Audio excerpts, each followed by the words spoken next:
Oke, oke. Selamat sore, pagi, siang, malam bersama Pak Inai dan kami dari kelompok Restrek. Oke, akan melanjutkan terkait pembahasan kita sebelumnya. Kalau kita sudah pernah membahas terkait rancangan besar Restrek, sekarang kita akan masuk ke patternnya Restrek, di mana akan terbagi akan tiga, yaitu pemerintah, bank sampah, dan transportasi. Di mana ketiga hal ini tentunya memiliki relasi atau hubungan yang signifikan, baik dari pemerintah, bank sampah, maupun transportasi. So next.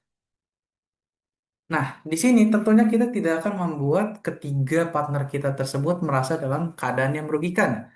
Kita memberikan suatu tujuan dan juga keuntungan mereka. Di mana tujuan kita nanti itu adalah menyelesaikan permasalahan sampah secara terintegrasi. Di mana nanti kalau misalnya ada sampah di wilayah Bekasi, di Jakarta, itu tetap bisa selesai. Ataupun di dalam keadaan yang bersamaan itu bisa diselesaikan lebih cepat, lebih tepatnya. Terus meningkatkan tingkat daur ulang. Di sini kan banyak sekali sampah plastik yang tidak bisa di-recycle katanya. Karena apa? Karena sudah tercampur. Nah, dengan adanya alat kita bisa membagikan beberapa hal. Tentunya permasalahan ini akan menjadi lebih mudah untuk diselesaikan. Dengan cara apa? Membuat produk baru melalui daur ulang yang ada.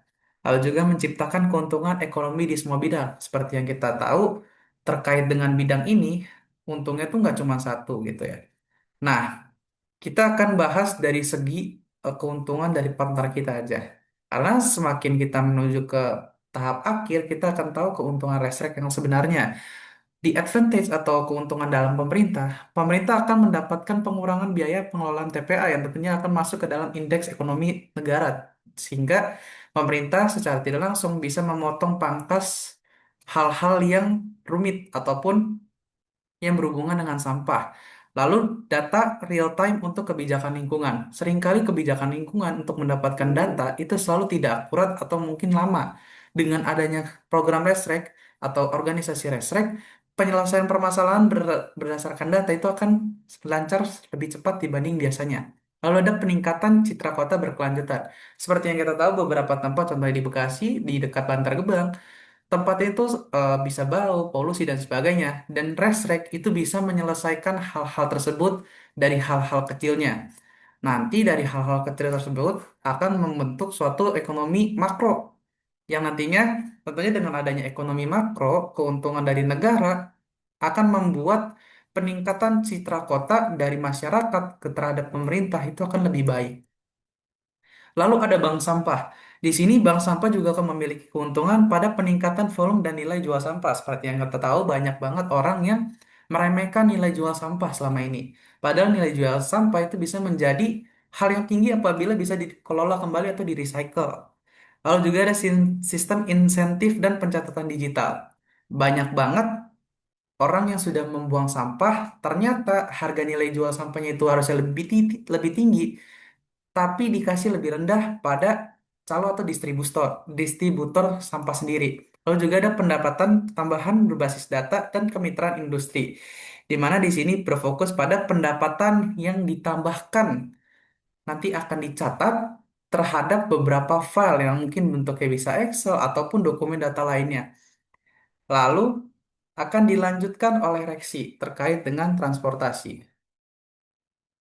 Oke, sekarang kita akan masuk ke bidang transportasi. Apa aja sih advantage yang akan didapat dalam bidang transportasi? Nah, dalam bidang transportasi itu ada pertama, itu rute pengangkutan menjadi lebih efisien karena berbasis AI dan data. Jadi, untuk rute-rutenya di mana mereka akan mengangkut sampah akan lebih terarah dan lebih efisien. Lalu, pengurangan biaya operasional. Nah, dari keefisiensian itu akan mengurangi biaya operasional mereka, karena mereka tidak perlu lagi untuk merencanakan perjalanan sebelum pengangkutan. Dan terakhir adalah peluang kontrak yang berkelanjutan atau green logistik.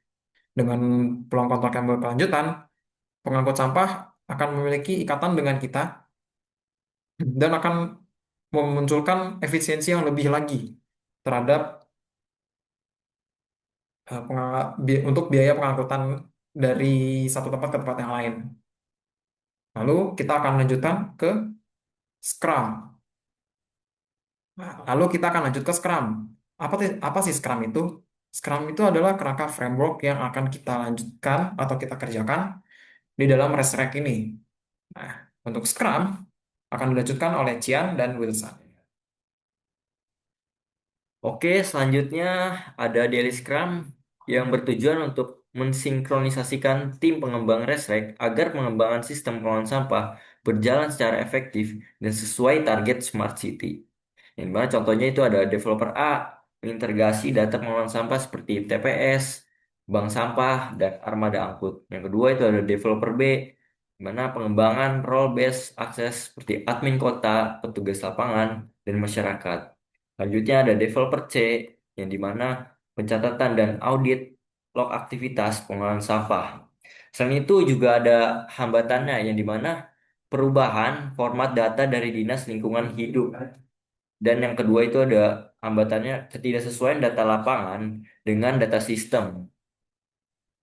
Selanjutnya itu ada sprint planning, yang dimana bertujuan menentukan pekerjaan yang akan dikerjakan dalam satu sprint, sekitar 2 sampai 4 minggu, untuk mendukung sistem pengelolaan sampah yang struktur dan transparan. Contoh konsepnya itu ada sprint goal.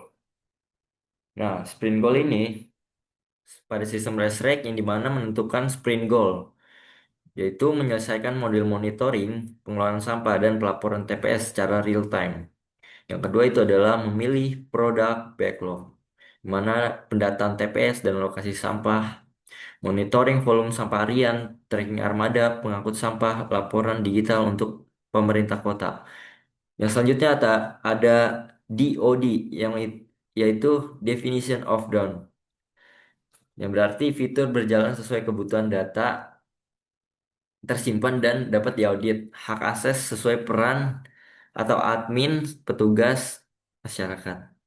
Selanjutnya ada stakeholder, yang dimana product owner atau tim resrec. Ya, selanjutnya ada dinas lingkungan hidup, pemerintahan kota, dan sprint review atau resrec itu sendiri. Tujuannya yaitu mendemonstrasikan increment sistem ResRec kepada stakeholder untuk mendapatkan feedback langsung. Contohnya, demo modul monitoring TPS, simulasi alur pengelolaan sampah dari TPS ke pengangkutan, selanjutnya ke pemrosesan, feedback dari dinas lingkungan hidup dan pemerintah kota. Oke, segitu aja. Mungkin akan dilanjut sama Wilson. Selanjutnya saya akan membahas sprint review. Tujuan sprint review itu mendemonstrasikan increment sistem Restrack kepada stakeholder untuk mendapatkan feedback langsung. Contohnya itu ada demo modul monitoring TPS, simulasi alur pengelolaan sampah dari TPS ke pengangkutan ke pemrosesan feedback dari Dinas Lingkungan Hidup dan pemerintah kota. Tampilan dashboard lebih sederhana, notifikasi jika TPS melebihi kapasitas. Untuk outputnya ada produk backlog. Restrack diperbarui berdasarkan feedback stakeholder. Selanjutnya yaitu retrospektif Restrek. Tujuannya itu untuk memperbaiki cara kerja tim Restrek agar pengembangan sistem lebih efektif dan adaptif. Contoh evaluasi itu yang pertama ada kendala kurangnya pemahaman alur pengelolaan sampah di lapangan, komunikasi antara tim IT dan petugas lapangan belum optimal. Untuk perbaikannya itu ada libatkan petugas lapangan sejak awal. Sprint, tambahkan checklist regulasi lingkungan di awal sprint. Perbanyak simulasi berbasis kondisi nyata kota. Untuk selanjutnya, untuk use case-nya akan dibahas oleh Michael.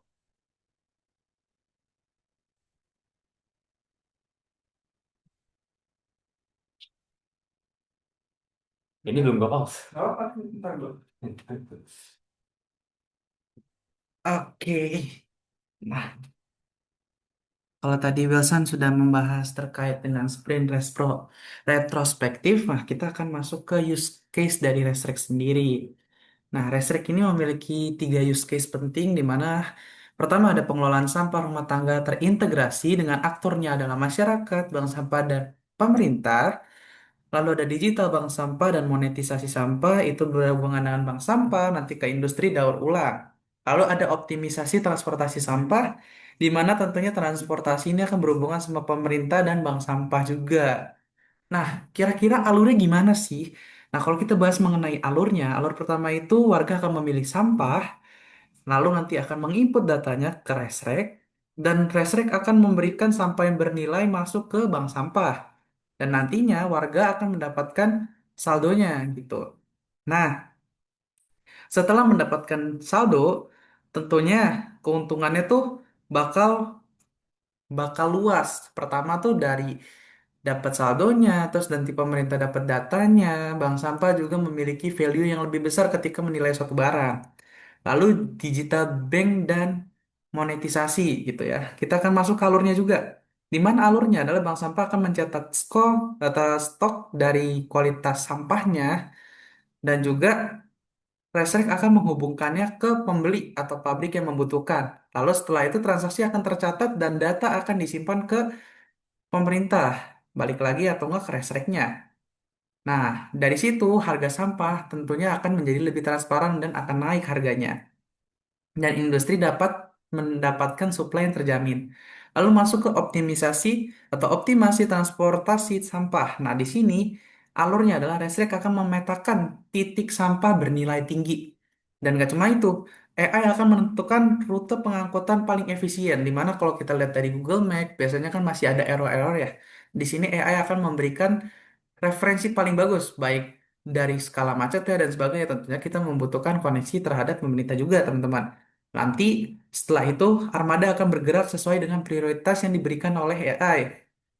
Dan apa sih value-nya? Value-nya adalah BBM dan waktu operasional lebih hemat dan emisi berkurang beserta dengan sampah yang tidak menumpuk. Nah, mungkin sekian dulu dari Restek dan kita akan lanjutkan di pertemuan berikutnya. Terima kasih.